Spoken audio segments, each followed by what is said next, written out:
My parents didn't just skip my wedding, they ignored it completely. No call, no excuse, just 3 empty chairs staring back at me while I said my vows to a room full of strangers. The guests smiled like nothing was wrong, but I saw the pity in their eyes, felt it burn through the silk of my dress. I told myself I was fine. I wasn't. 2 years later, when my 135K Porsche showed up on Instagram, my mom finally called. Her voice was tight, rehearsed. "We need to talk, family meeting tomorrow." So I said yes, and trust me, I didn't come empty-handed. Before I tell you what happened next, hit like and drop a comment telling me where you're listening from. Have you ever been ignored until you became successful? People like to say family is forever. In my house, it always felt like family meant Logan. Growing up, everything revolved around my older brother, his trophies, his grades, his big plans.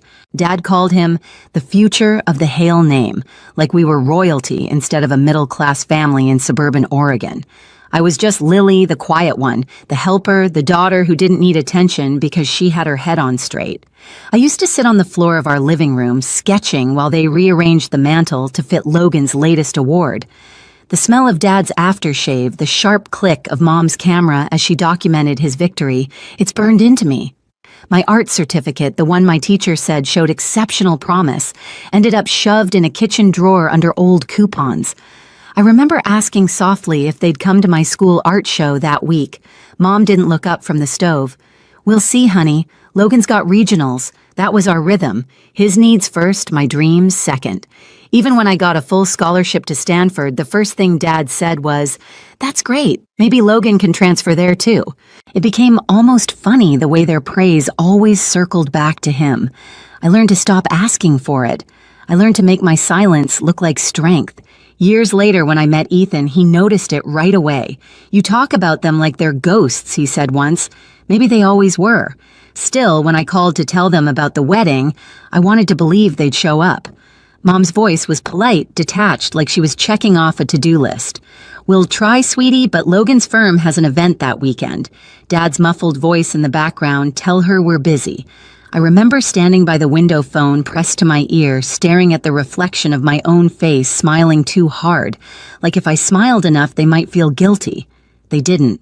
The morning of my wedding, I sent one last text. "There's a seat saved for you in the front row." No reply.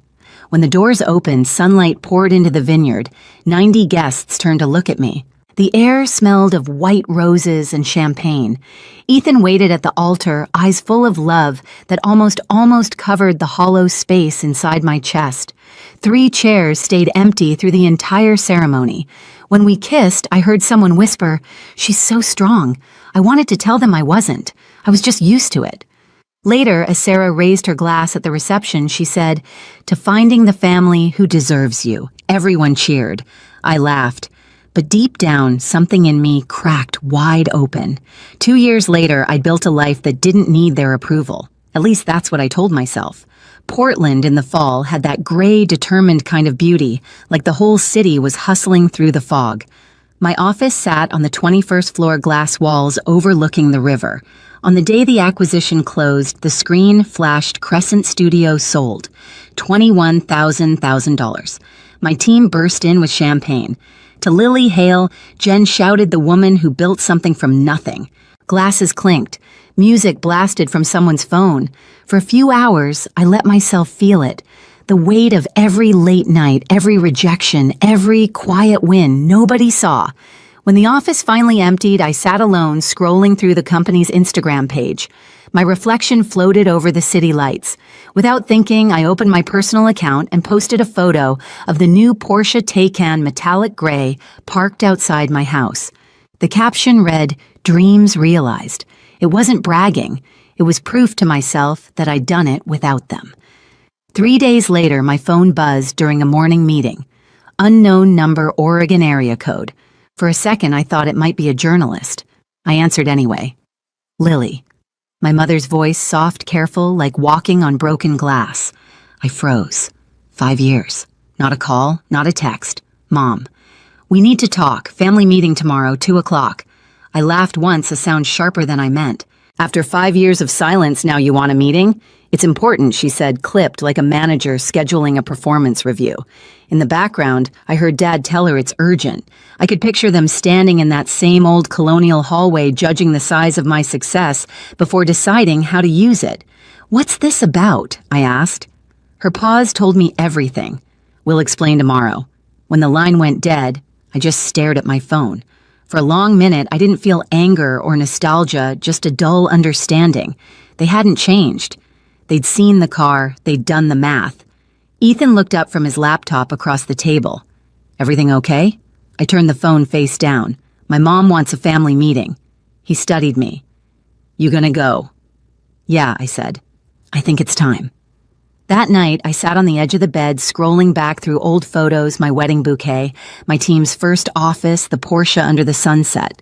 3 snapshots of my life, each one missing the same faces. My mother once said I was too independent for my own good. Maybe she was right, but independence was the only thing that ever showed up.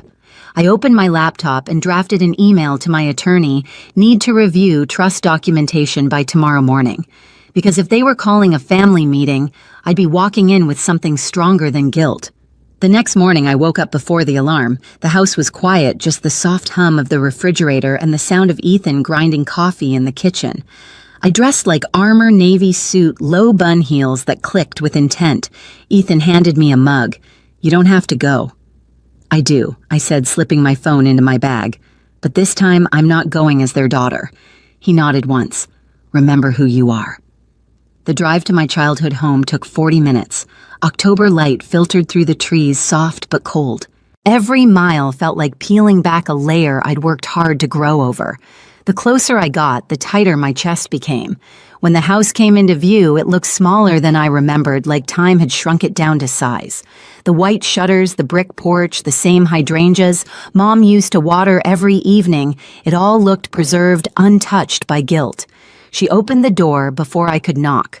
Her eyes flicked past me straight to the Porsche in the driveway. "You've done well for yourself," she said. "No hello." "Yes," I answered. Nothing more. Inside, the air smelled like lemon polish and control. The dining room table was already set, papers stacked neatly beside Dad's coffee mug. He sat at the head like it was a board meeting.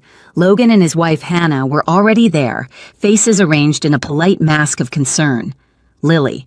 Dad's voice carried the same authority it always did. "We appreciate you coming on short notice." "I didn't realize I had a choice," I said, taking the only empty chair. He cleared his throat. "Your brother's been dealing with some financial setbacks. The twins' tuition is behind, and their house, well, the mortgage is overdue." I folded my hands on the table. "And this involves me," how Mom jumped in, her voice trembling on cue. "You're the one who's stable now. We thought maybe you could help. Just until things turn around, family helps family," Logan added, leaning forward like a salesman closing a deal. Then Dad slid a folder across the table. "Here's the loan paperwork. We've already filled in most of it for convenience." My name stared back at me from the signature line. Something inside me went completely still. "Convenient," I said quietly. "You must have been planning this meeting for a while." Mom's eyes darted to Dad. "Don't be dramatic, Lily. We're asking, not demanding." I looked at her. "Really?" "Because it feels like a setup." Logan scoffed. "You always think you're being attacked. You made your money, now act like family and share." Dad placed a hand on his shoulder as if to steady him. "Lily, we invested everything in you and your education. This is your chance to give back." I almost laughed. "You mean the education I paid for with scholarships? Because you didn't want to co-sign my loans, silence." Mom's voice dropped to that pleading whisper I used to crumble for. "Think about your nieces, sweetheart. They shouldn't suffer because of this." Her words hit the air like a trap. I stood slowly, walked to the window, and stared out at the neatly trimmed lawn.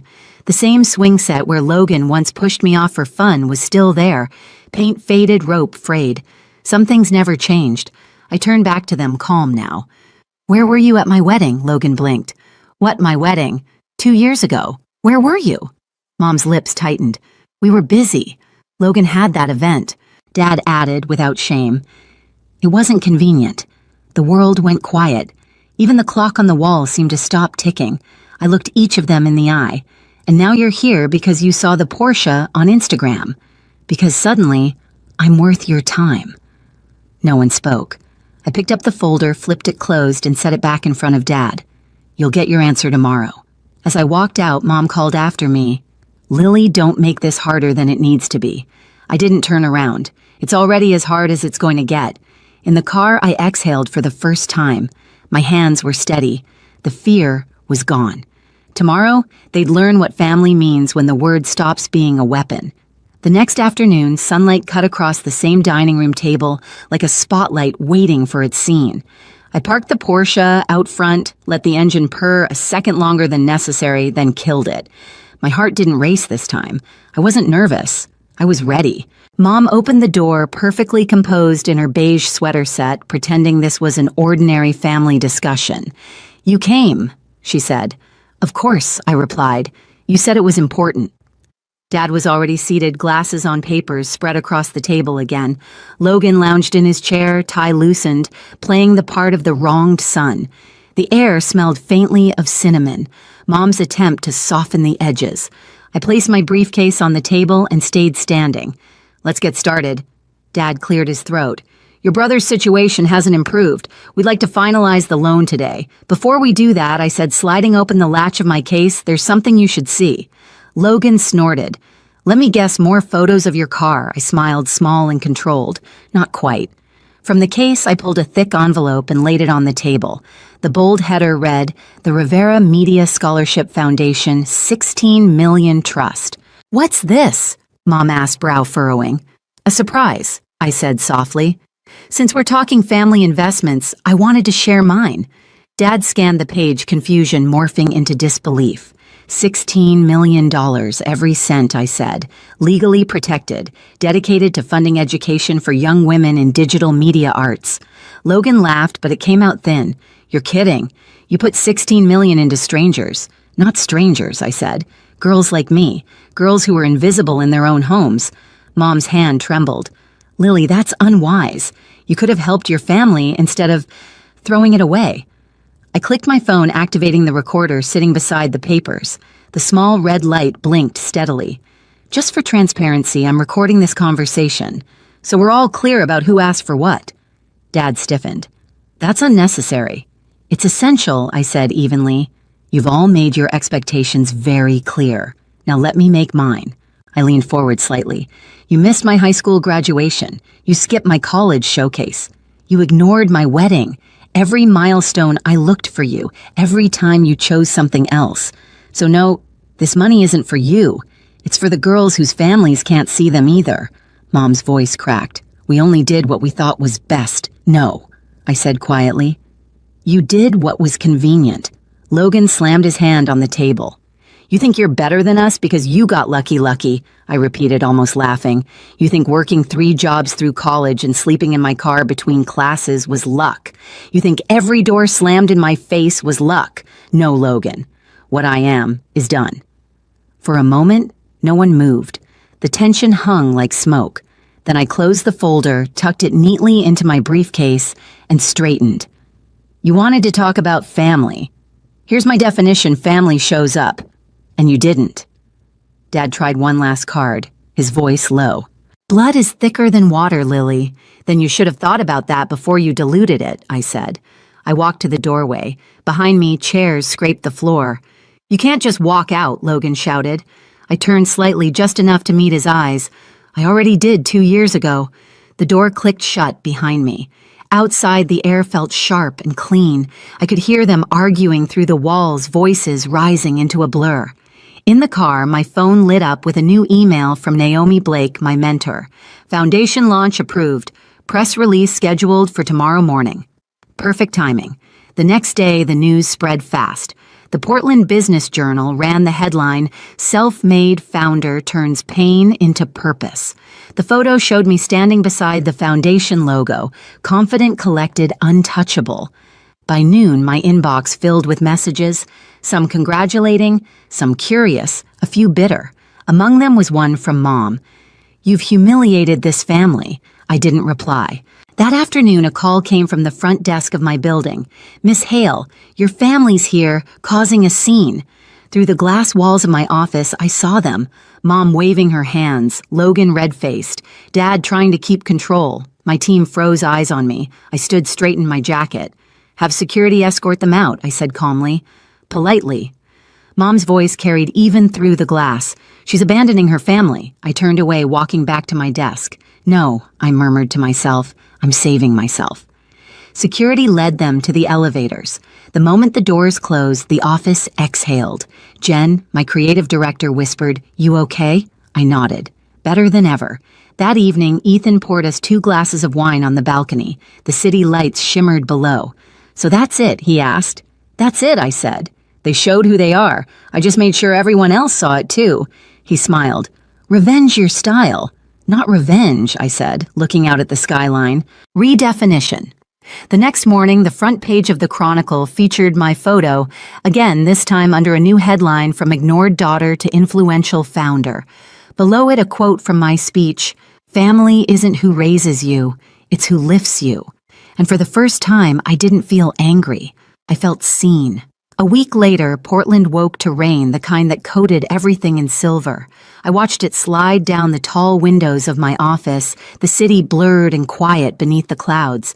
My inbox was still full of congratulations about the foundation launch, but my eyes kept drifting to one unread message. The subject line, Family Emergency. I didn't open it. Naomi stopped by with coffee, her umbrella dripping by the door. "You did it," she said simply. 16 million protected and purposeful. How does it feel different? I admitted. Like I finally stopped auditioning for a role I never wanted. She smiled knowingly. Freedom always feels strange at first. That night, Ethan and I walked home under one umbrella. For once, I didn't check my phone. The air smelled of wet cedar and possibility. A few days later, news started spreading Logan's house foreclosed Dad's firm under investigation for misused retirement funds, Mom selling jewelry for liquidity. The internet ate it up, but I didn't gloat. I just felt done. The noise no longer reached me. At the Women in Media Alliance Gala, I stood under soft lights in a navy gown accepting the Business Leadership Award. Cameras flashed, but I spoke slowly, letting every word carry the weight of closure. For years, I chased approval that was never mine to earn. Now I use that energy to build something that lasts. The applause felt different than pity. It was respect. After the ceremony, a young filmmaker barely 20 approached me, eyes shining. "Ms. Hale, your foundation, it means everything. My parents don't believe in what I'm doing, but your story." Her voice cracked. "It makes me believe in myself again." Her words hit somewhere deep where the old ache used to live. I placed a hand on her shoulder. "You don't need their permission to be brilliant." Back at home, the award sat on our mantel, where Logan's trophies used to dominate. Ethan caught me staring at it and asked, "You good?" I nodded. Better than I thought I'd ever be. The next morning, I opened the family emergency email at last. It wasn't an apology, just Mom's familiar tone, polished and manipulative. "We're struggling. Maybe we can talk." I drafted one line in response. "When you start therapy, we can talk." Then I hit send and closed the laptop. Outside, the rain finally stopped. Sunlight pushed through, glinting off the edges of the city like something reborn. For the first time in my life, I didn't feel invisible. A year later, I stood inside the Rivera Foundation's new studio, white walls, glass ceilings, sunlight spilling over rows of cameras and laptops. Laughter echoed through the space as the first class of scholarship recipients worked on their short films. I watched one girl adjust her lens with the same nervous focus I once had. Maya, our youngest scholar, looked up and smiled. "Ms. Hale, can you check this frame?" I leaned beside her, adjusting the light just a touch. "Perfect. You're seeing the world exactly how it should be seen." Behind us, a banner read, "Family isn't who raises you, it's who lifts you." Ethan arrived, coffee in hand, his grin easy and proud. "They're doing incredible work," he said. "They're doing what I wish someone had helped me do," I replied, watching Maya hit record. Outside the studio, I could see my reflection in the glass, steady, calm, whole. There were no missing faces in this picture, no empty chairs, no unreturned calls. Just a woman who stopped asking to be chosen and started choosing herself. That night, I posted a photo of the foundation team with a caption that said, "It all. Some families are built, not born." If you've ever had to walk away from the people who made you feel small, this story is for you. Drop a comment and tell me where you're listening from because your story might be the next one someone needs to hear. And hit subscribe so you don't miss what comes next. Sometimes revenge isn't about getting even. It's about getting free.